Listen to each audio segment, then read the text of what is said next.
الحمد للہ رب العالمین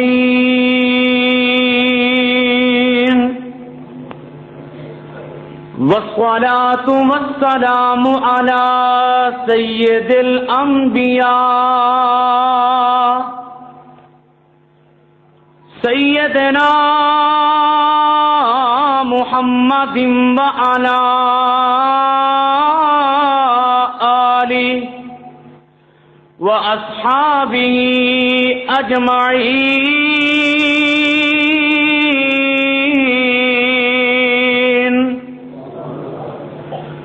أَمَّا بَعْدُ فَأَعُوذُ بِاللَّهِ السَّمِيعِ الْعَلِيمِ مِنَ الشَّيْطَانِ الرَّجِيمِ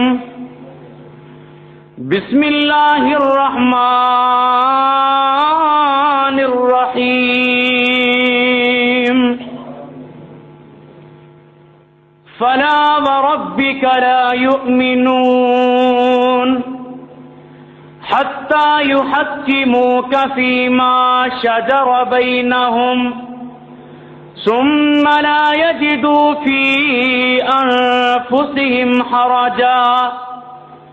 حرجا مما قضيت ويسلموا تسليما.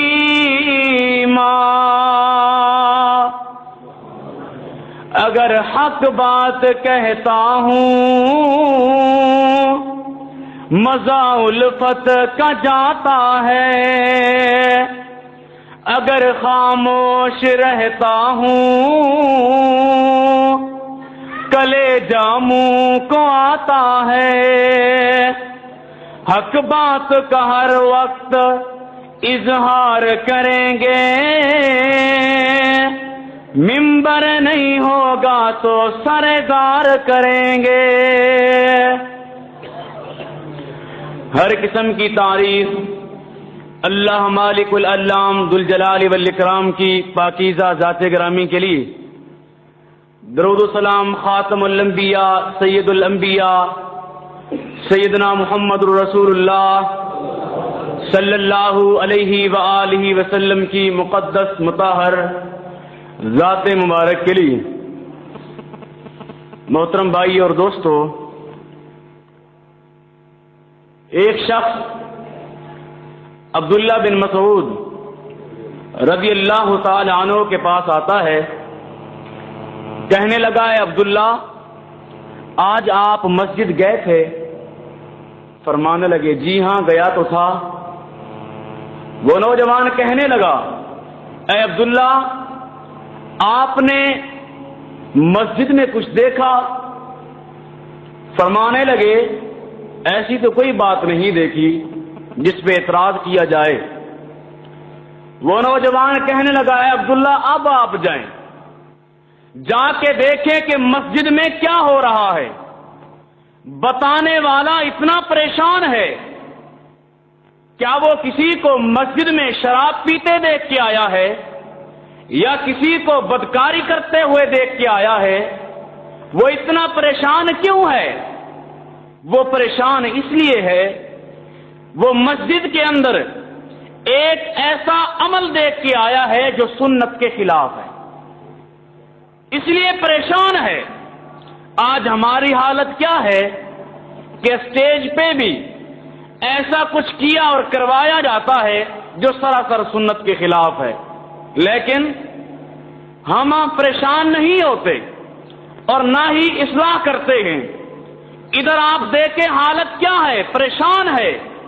عبداللہ بن مسعود تیزی کے ساتھ مسجد کی طرف آئے، دروازے پہ ہیں.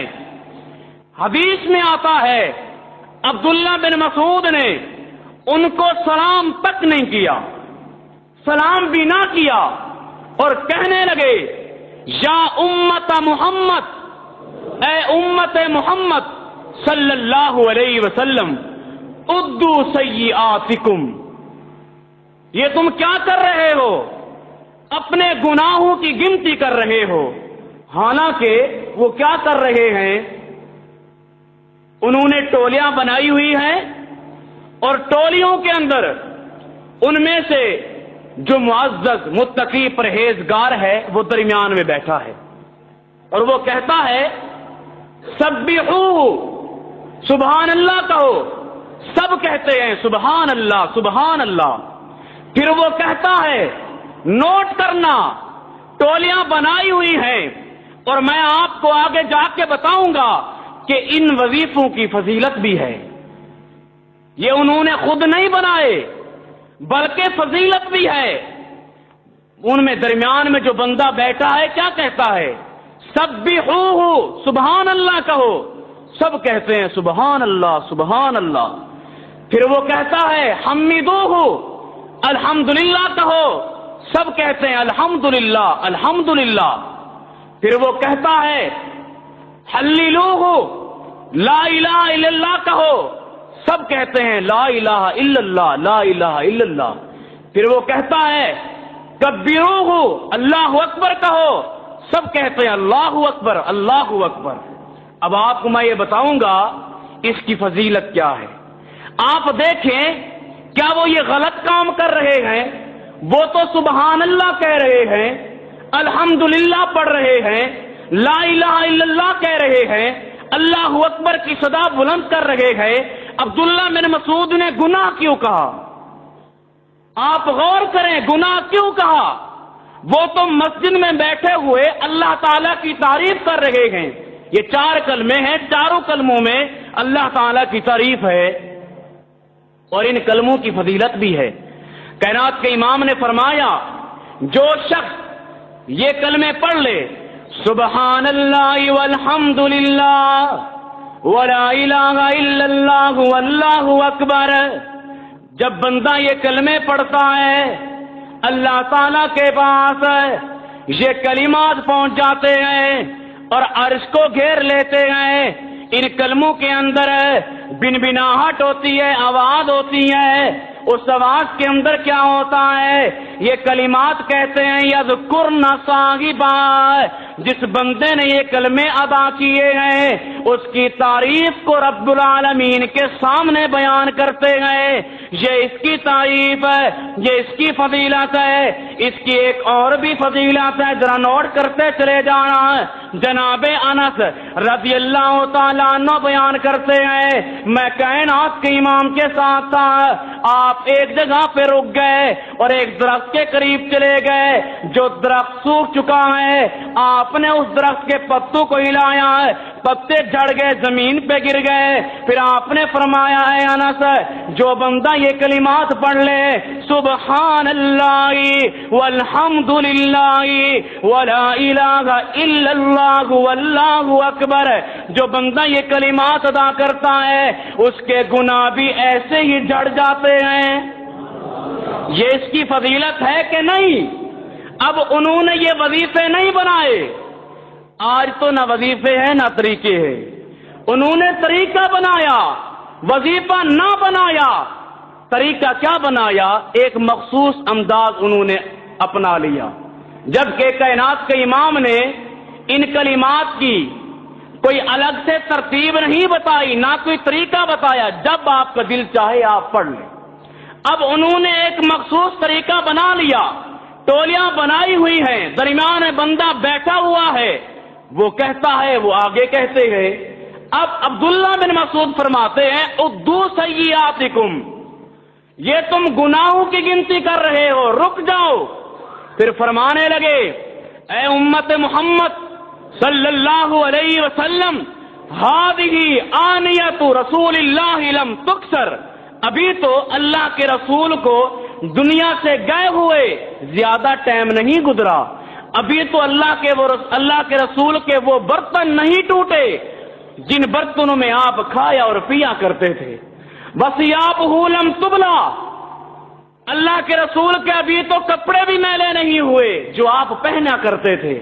اے امت محمد اب مفتتحون ابواب الضلالہ، اتنی جلدی تم لوگوں نے ابواب الضلالہ، گمراہی کے دروازے کھول لیے؟ یہ گمراہی ہے؟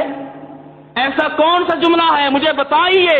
سبحان اللہ والحمد للہ ولا الہ الا اللہ واللہ اکبر، اب یہ چاروں کلمے اللہ کی تعریف میں ہیں، ایسا کون سا کلمہ ہے جس کلمے کی وجہ سے بندہ گمراہ ہوگا؟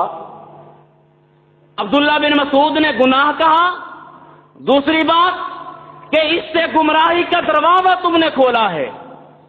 وہ اس لیے کہا کیونکہ جو انہوں نے طریقہ اپنایا ہے وہ سنت کے خلاف ہے۔ اسی لیے ہمیں یہ چاہیے ہم جو عمل کریں دلیل کے ساتھ کریں، کیونکہ مسلک اہل حدیث قرآن و حدیث کا نام ہے۔ قرآن و حدیث کے مطابق ہی عمل کیا جائے۔ اور آپ نوٹ کرنا، یہ تو تابعین تھے جو یہ کام کر رہے تھے۔ اگر کوئی صحابی بھی سنت سے ہٹ کے عمل کرے، اس صحابی کا عمل بھی اللہ کے ہاں قابل قبول نہیں ہے۔ حالانکہ آپ جانتے ہیں صحابی وہ ہے جو جنتی ہے، بلکہ آپ اس طرح سمجھیں جس بندے نے حالت ایمان میں صحابی کو دیکھا، دیکھنے والا بھی جنتی ہے۔ اب صحابی بھی سنت سے ہٹ کے عمل کرے تو اس کا عمل بھی اللہ کے ہاں قابل قبول نہیں ہے۔ آپ غور کریں، کائنات کے امام نے اعلان فرمایا، اے میرے صحابہ کی جماعت، میں اس سال حج کروں گا، جس نے میرے ساتھ چلنا ہے وہ چلے۔ لوگ تیار ہو گئے۔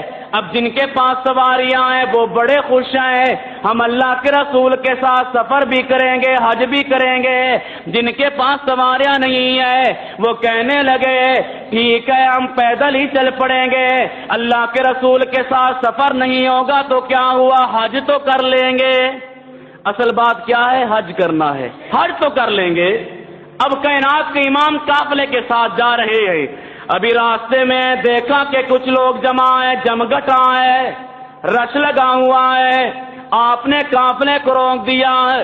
آپ نے ایک صحابی سے فرمایا جاؤ دیکھ کے آؤ یہ کون لوگ ہیں، کیا چاہتے ہیں، یا جمع کیوں ہیں۔ صحابی گئے، واپس آ گئے، کہنے لگے اللہ کے رسول ہے یہ کوئی اور لوگ نہیں ہے بلکہ ہمارے ساتھی ہیں، ان کے پاس سواریاں نہیں تھی، یہ پہلے ہی پیدل چل پڑے۔ کائنات کے امام نے فرمایا اے میرے پیارے صحابی، یہاں پر یہ رک کیوں گئے ہیں، رش کیوں لگایا ہوا ہے؟ صحابی جواب دیتا ہے اللہ کے رسول ہے ایک بندہ ہے جو بے ہوش ہو گیا ہے، اس پہ یہ پانی چھڑک رہے ہیں تاکہ ہوش میں آ جائے۔ کائنات کے امام نے فرمایا ہے جو بندہ بے ہوش ہوا ہے کیا وہ بوڑھا ہے؟ بوڑھا ہے؟ کہاں بوڑھا نہیں ہے، نوجوان ہے۔ آپ نے فرمایا بے ہوش کیوں ہو گیا؟ صحابی کہنے لگے اللہ کے رسول جو بے ہوش ہوا ہے جب یہ مدینہ سے نکلنے لگا، سفر شروع کرنے سے پہلے